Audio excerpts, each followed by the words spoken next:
अलका एक बहुत बड़े सेठ मदनलाल जी के घर बहू बनकर आई थी। सेठ जी के दो बेटे थे।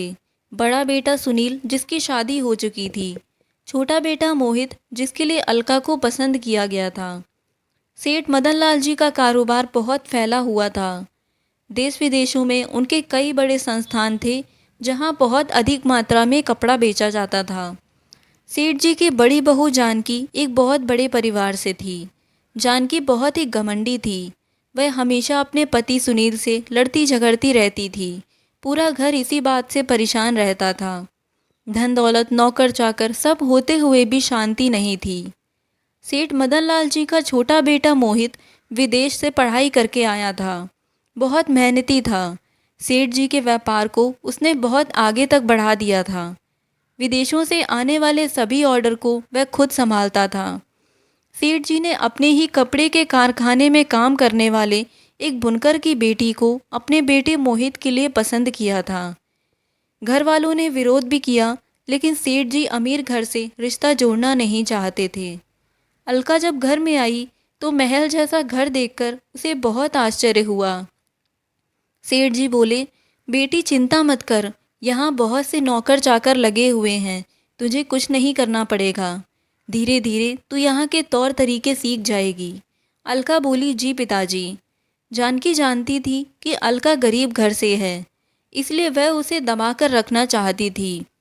कुछ दिन बाद अलका के पिता और उसका छोटा भाई जगत, जो केवल 8 साल का था, अलका को विदा कराने आए। सेठ जी ने दोनों बाप बेटों का बहुत अधिक आदर सत्कार किया। अपनी बेटी को देखकर उसके पिता की आंखों से आंसू बहने लगे। पिता बोले, बेटी तुझे इतना सुख मिलेगा ये तो मैंने सपने में भी नहीं सोचा था। अलका अपने पिता और भाई से मिलकर बहुत खुश हुई। विदा होते समय सेठ जी ने कहा, जब बिटिया का मन भर जाए पीहर से तो बता देना, मैं मोहित को भेज दूंगा।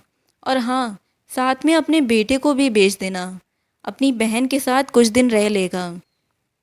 पिता बोले, सेठ जी दामाद जी के लायक हमारा घर नहीं है, मैं इसे खुद ही छोड़ जाऊंगा। सेठ जी ने कहा, नहीं, जो रीति रिवाज हैं सो हैं, वो ही जाएगा आपके घर। जैसा भी है वह उसका ससुराल है। और इसके भाई को साथ ज़रूर भेज देना, हमारे घर में कोई बच्चा नहीं है, हमारा भी मन लगा रहेगा। उसके बाद सेठ जी अपनी गाड़ी से तीनों को भेज देते हैं। घर आकर अलका सारी बात बताती है। उसकी बातें सुनकर अलका की माँ रोने लगती है।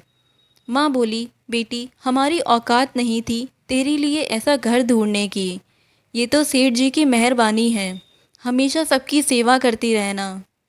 कुछ दिन बाद अलका को लेने मोहित आता है। वह अपने साथ जगत को भी ले जाते हैं। अलका और जगत का स्वागत होता है। जगत को सब बहुत प्यार करते हैं, लेकिन जानकी उससे बहुत बैर रखती थी। एक दिन जगत खेल रहा था, तभी उससे कांच का बहुत सुंदर गमला टूट जाता है। कांच पूरे में फैल जाता है, जिसके कुछ टुकड़े जगत के पाँव में भी लग जाते हैं। यह देखकर जानकी बहुत गुस्सा होती है। जानकी बोली, जाहिल गरीबों, पता भी है कितने का है ये गुलदस्ता जिसे तोड़ दिया। अलका, तेरा बाप पूरी ज़िंदगी भी हमारे कारखाने में काम करे तो भी इसका दाम नहीं चुका सकता। अलका बोली, दीदी बच्चा है, गलती हो गई, माफ़ कर दीजिए। अलका जल्दी से जगत को गोद में उठाकर अपने कमरे में ले जाती है। उसके पैर से कांच निकालती है। जगत को बहुत दर्द हो रहा था, वह ज़ोर ज़ोर से रो रहा था। यह सुनकर जानकी का गुस्सा 7वें आसमान पर पहुंच गया। उसने जगत को मारना शुरू कर दिया। अलका उसे बचाती रही, लेकिन जानकी ने नहीं छोड़ा। जानकी ने कहा, कहाँ से भिखारी इकट्ठा हो गए हैं। अलका जगत के पैर में पट्टी बांधकर उसे चुप कराकर सुला देती है। शाम को अलका बाकी सबके आने से पहले एक गाड़ी में बैठकर जगत को अपने पिता के घर पहुंचा आती है, जिससे कि बात ज़्यादा ना बढ़े। शाम को सेठ जी जगत के लिए मिठाई लेकर आते हैं, लेकिन जगत को ना पाकर वे दुखी हो जाते हैं। घर के नौकर उन्हें सब बता देते हैं। सेठ जी जानकी से बहस नहीं करना चाहते थे। इसी तरह समय बीत जाता है। अलका एक बेटे को जन्म देती है, जिससे सेठ मदनलाल जी की खुशियों का ठिकाना नहीं रहता। लेकिन जानकी का गुस्सा 7वें आसमान पर था। बच्चे के नामकरण का दिन आने वाला था। सेठ जी ने अलका के घर वालों को न्योता भिजवाया। समारोह से एक दिन पहले जानकी ने एक नौकर के हाथ से अलका के घर संदेशा भिजवा दिया कि बच्चे के लिए चांदी का पालना लाएं। अलका के पिता बहुत परेशान हो गए। उस समय जगत 10 साल का हो चुका था। जगत बोला, पिताजी छोड़ो, दीदी के घर जाते ही नहीं हैं। पिता ने कहा, नहीं बेटे, सब उसे ताने मारेंगे, जाना तो पड़ेगा। जगत बोला, लेकिन पालना कहाँ से लाएंगे? पिता, बेटा एक काम कर, लकड़ी का ही पालना लेकर चलते हैं। उन्होंने रख लिया तो ठीक है, नहीं तो वापस ले आएंगे। दोनों बाप बेटे बहुत से उपहार लेकर समारोह में पहुंच जाते हैं। सेठ जी और उनके दोनों बेटे उनका बहुत स्वागत करते हैं। जिस समय बच्चे का नामकरण होना था, उस समय बच्चे को पालने में लिटाना था। चांदी का पालना ना देखकर जानकी बहुत गुस्सा हो गई। जानकी बोली, तुम्हें यही लकड़ी का पालना मिला था हमारे कुलदीपक के लिए? मैंने कहा था चांदी का पालना लाना। यह सुनकर अलका के पिता बहुत दुखी होते हैं। पिता बोले, बेटी हमसे जो बन पड़ा वो ले आए, हमें माफ़ कर दो। सेठ जी बोले, समधी जी आप क्यों माफ़ी मांग रहे हैं? जानकी, तुम्हें जो कुछ कहना है मुझसे कहो। वो बेचारे कहाँ से लाते चांदी का पालना, और तुमने इनसे कहा ही क्यों पालना लाने के लिए? अलका पूजा के स्थान पर बैठी अपने पिता और भाई की बेइज्जती देखकर रो रही थी। जानकी ने कहा, वाह पिताजी, जो रिवाज है वो तो करना ही पड़ेगा। सेठ जी ने कहा, चुप हो जाओ बहू, सब मेहमान जुड़े हैं, मैं अभी चांदी का पालना मंगा देता हूँ। जानकी बोली, नहीं पिताजी, पालना तो मायके से ही आता है। जगत को बहुत गुस्सा आ जाता है।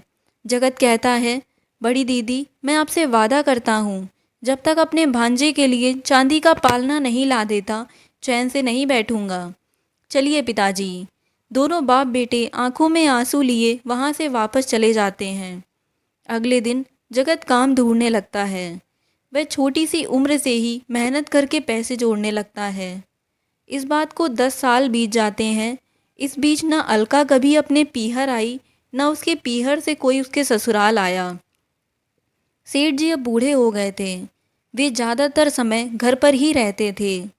एक दिन उनके घर के सामने एक बड़ा सा ट्रक आया। उसमें बहुत सा सामान था। ट्रक के साथ आए मजदूर एक एक करके सारा सामान अंदर ले जाने लगे।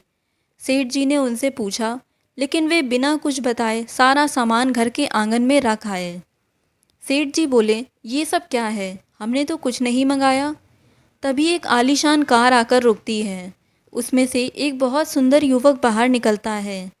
घर के आंगन में पहुंचकर वह सेठ जी के पैर छूता है। सेठ जी ने पूछा, बेटा तुम कौन हो और ये सब क्या है? अलका और जानकी भी वहां आ जाती हैं।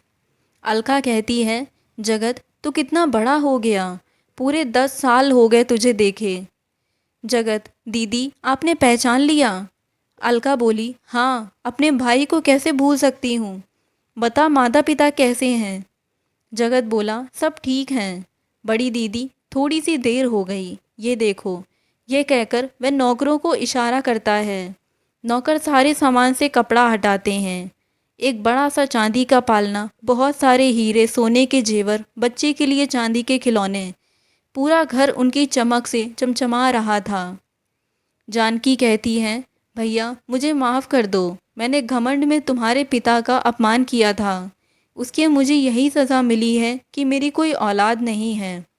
अलका अपने भाई के गले लगकर खूब रोई। अलका ने कहा, भैया कभी बहन की याद नहीं आई?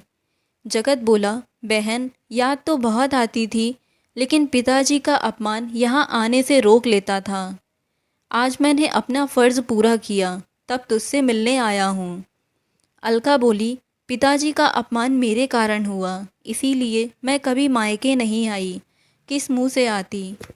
जानकी बोली, बहन मुझे माफ़ कर दो, ऊपर वाले ने तो मुझे सज़ा दे ही दी है।